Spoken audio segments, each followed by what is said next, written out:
India में दो investment काफी पॉपुलर हैं। एक रियल एस्टेट इन्वेस्टमेंट, दूसरा स्टॉक मार्केट इन्वेस्टमेंट। काफी लोग मानते हैं कि रियल एस्टेट बहुत अच्छा इन्वेस्टमेंट है और एक बड़ा तबका मानता है कि स्टॉक मार्केट अच्छा इन्वेस्टमेंट है। तो आज हम दोनों को डिस्कस करेंगे कि इनमें से कौन सा ऑप्शन किसके लिए क्या वैल्यू रखता है।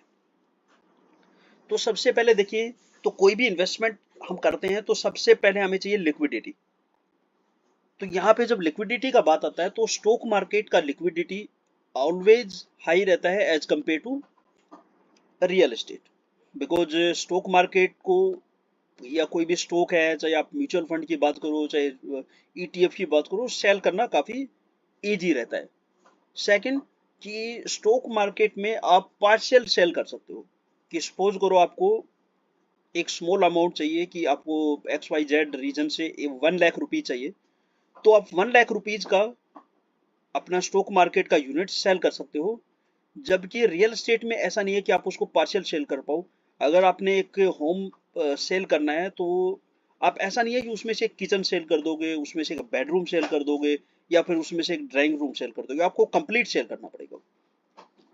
तो उसके लिए बिकॉज अमाउंट भी ज्यादा रहता है और कस्टमर भी लिमिटेड रहता है, तो इसका लिक्विडिटी स्टॉक मार्केट का ऑलवेज बेटर रहता है as compare to real estate. अब आता है मैनेजमेंट। बिकॉज कोई भी इन्वेस्टमेंट है तो उसको मैनेजमेंट काफी इंपॉर्टेंट रोल प्ले करता है। तो स्टॉक मार्केट का मैनेजमेंट इजी है बिकॉज आप कहीं से भी मैनेज कर सकते हो आप उसको ना। आपने सपोज करो पहले जब इन्वेस्टमेंट किया था तो आप एक्स प्लेस पे आप रह रहे थे, आपने बाद में प्लेस चेंज करके आप कहीं दूर एस्टेब्लिश हो गए या वहां पे आपने रेजिडेंस शिफ्ट कर दिया, तो अब वहां से भी स्टॉक मार्केट इजीली आप ट्रैक कर सकते हो, मैनेज कर सकते हो।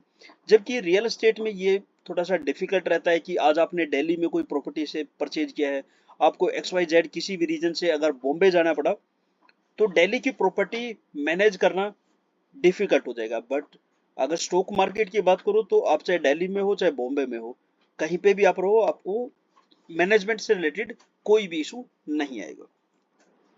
अब आते हैं ग्रोथ का। तो अगर हम बात करें निफ्टी इंडेक्स का, तो स्टॉक मार्केट का निफ्टी इंडेक्स में एवरेज ग्रोथ है 12% का लास्ट 12 ईयर से देखिए। जबकि अगर रियल एस्टेट की आप बात करें तो लेस देन 10% का है एज पर एनएचवी रेजिडेक्स। तो यहाँ पे अगर ग्रोथ का बात करें तो ग्रोथ भी मार्केट का ग्रोथ कम है, जबकि सॉरी, मार्केट का ग्रोथ ज्यादा है, रियल एस्टेट का ग्रोथ कम है। अब कई लोग बोलते हैं कि नहीं, रियल एस्टेट में भी प्रॉपर्टी काफी ग्रो कर रहा है। तो उसका रीजन क्या है कि कंसिस्टेंसी, जो कि स्टॉक मार्केट में इंडिविजुअल नहीं दे पाते हैं। अब कोई आपने प्रॉपर्टी परचेज किया और 20 इयर्स का होम लोन लिया उस पे, तो आप 20 इयर्स तक कंटिन्यू उसका विदाउट फेल आप ईएमआई पे कर रहे हो उसका।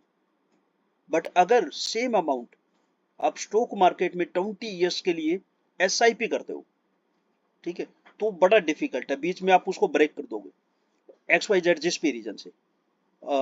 आपका इस मंथ का एक्सपेंस ज्यादा हो गया, बच्चों के एजुकेशन पे आपने ज्यादा पैसा खर्च कर दिया। अब आपको फैमिली फंक्शन के लिए पैसा चाहिए, तो इन चीजों में कभी भी आपका होम लोन का ईएमआई ब्रेक नहीं होगा। जबकि स्टॉक मार्केट में आपका इन्वेस्टमेंट रुक जाएगा। तो इसलिए जो कंसिस्टेंसी है वो अगर सिमिलर रहे रियल एस्टेट और स्टॉक मार्केट, तो स्टॉक मार्केट का ग्रोथ हमेशा हायर रहेगा as compare to real estate. दूसरा है स्टार्ट। अब स्टॉक मार्केट में इन्वेस्टमेंट आप 100 रुपए से भी स्टार्ट कर सकते हो, बट रियल एस्टेट में ऐसा नहीं है। रियल एस्टेट में आपको स्टार्ट करने के लिए एक बड़ा हैंडसम अमाउंट चाहिए, उसके बिना आप रियल एस्टेट में स्टार्ट नहीं कर पाओगे। अब आता है टैक्स पॉइंट ऑफ व्यू। अब टैक्स पॉइंट ऑफ व्यू आपको स्टॉक मार्केट में बेटर मिलेगा। अब लोग बोलेंगे कि नहीं, ये तो कैपिटल गेन है, स्टॉक मार्केट से हो चाहे प्रॉपर्टी से हो, सेम स्लैब है। तो स्टॉक मार्केट में टैक्स पॉइंट ऑफ व्यू कैसे रिलैक्स है उसको समझते हैं। सपोज करो कि मुझे 10 लाख रुपए चाहिए था। अब मेरे पास में स्टॉक इन्वेस्टमेंट है 1 करोड़ रुपए का, और 1 करोड़ रुपए का मेरा प्रॉपर्टी इन्वेस्टमेंट है।